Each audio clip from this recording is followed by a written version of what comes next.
Bismillahirrahmanirrahim. Assalamualaikum warahmatullahi wabarakatuh.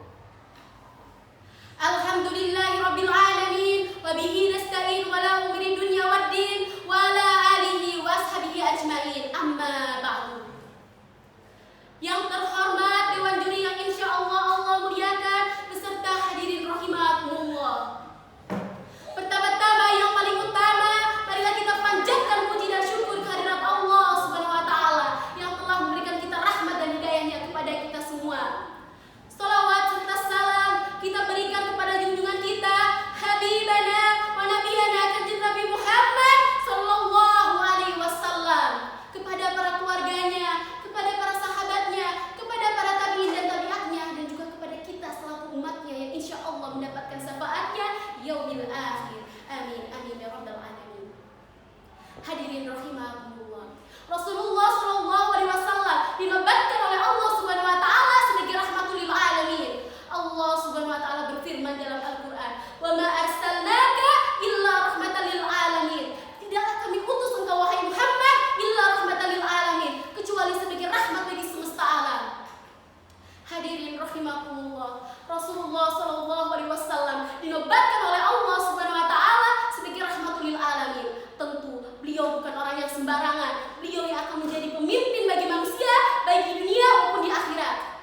Maka tidak mengherankan ketika detik-detik kelahirannya Rasulullah sallallahu alaihi wasallam diiringi oleh peristiwa-peristiwa yang dahsyat yang mengiringi kelahirannya. Salah satu di antaranya adalah hancurnya istana kerajaan Persia ketika detik-detik Rasulullah sallallahu alaihi wasallam lahir. 14 gereja di Persia hancur, bahkan api abadi yang diklaim ribuan tahun tidak akan pernah mati yang disembah oleh kaum Majusi. Tapi ketika detik-detik Rasulullah sallallahu alaihi wasallam lahir, api itu mati. Hadirin rahimakumullah. Rasulullah sallallahu alaihi wasallam sebagai manusia yang rahmatul lil alamin, salah satu tugas utamanya adalah innama bu'istu liutammima makarimal akhlak. Sesungguhnya aku diutus ke dunia ini liutammima makarimal akhlak, untuk menyempurnakan akhlak. Imam Ibnu Khalil pernah mengatakan dalam kitabnya Al-Muqaddimah, wa ma hadan nabi muayyadun bil malaikah wa muayyadun bil kauni masa. Nabi ini yaitu Rasulullah sallallahu alaihi wasallam muayyadun bil malaikah, yang dibekingi oleh malaikat, wa muayyadun bil kauni masya'a, yang dibekingi oleh alam semesta. Salah satu buktinya ketika Rasulullah sallallahu alaihi wasallam berdakwah kepada sebuah kaum, lalu beliau ditolak mentah-mentah, bahkan dilempar sampai berdarah-darah. Tiba-tiba datang seorang malaikat menawarkan jasa. Ya Rasulullah, jika seandainya Anda berkenan, akan saya timpakan gunung itu agar mereka rata dengan tanah. Hal ini membuktikan bahwasanya Rasulullah sallallahu alaihi wasallam dibekingi oleh malaikat, bahkan dibekingi oleh alam semesta. Hadirin rahimakumullah. Tapi ketika Rasulullah sallallahu alaihi wasallam diperintahkan oleh Allah Subhanahu wa taala untuk bermuamalah sesama manusia dan berdakwah kepada manusia, Allah Subhanahu wa taala berfirman dalam Al-Qur'an, "Walau kunta faddan ghalidal qalbi wanfaddu min hawlik." Jika engkau wahai Muhammad berkeras hati, kasar, tidak berakhlak, tidak beradab, lanfaddu min hawlik, tentu mereka akan kabur dari sisimu. Selevel Rasulullah sallallahu alaihi wasallam saja yang dibekingi oleh malaikat, bahkan dibekingi oleh alam semesta, masih diwajibkan untuk berakhlak, apalagi kita yang tidak punya bikinan apapun. Akhlaknya Rasulullah sallallahu alaihi wasallam tidak diragukan lagi.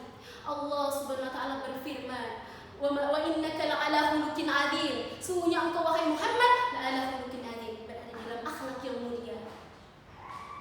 Siti Aisyah radhiyallahu anha pernah ditanya oleh para sahabat, bagaimanakah akhlaknya Rasulullah sallallahu alaihi wasallam? Lalu beliau menjawab, khuluqul Qur'an. Akhlaknya adalah Al-Qur'an. Seolah-olah beliau adalah Al-Qur'an yang berjalan di muka bumi ini, yang menyebarkan keberkahan, menyebarkan kebaikan, bahkan menyebarkan rahmat bagi semesta alam. Maka pantas Allah mengatakan, laqad kana lakum fi Rasulillahi uswatun hasanah. Telah ada dalam diri Rasulullah sallallahu alaihi wasallam uswatun hasanah, suri tauladan yang baik, yang wajib diikuti oleh semua umat manusia, khususnya umat Islam. Dan beliau dinobatkan sebagai idola yang tidak pernah terlupakan, yang selalu hidup di dalam diri manusia yang mengikutinya. Idola sepanjang masa, idola sepanjang zaman. Beliaulah Muhammad Rasulullah sallallahu alaihi wasallam. Hadirin rahimakumullah. Mungkin sekian ceramah yang dapat saya sampaikan. Kurang lebihnya mohon dimaafkan. Sesungguhnya kesempurnaan hanya Allah Subhanahu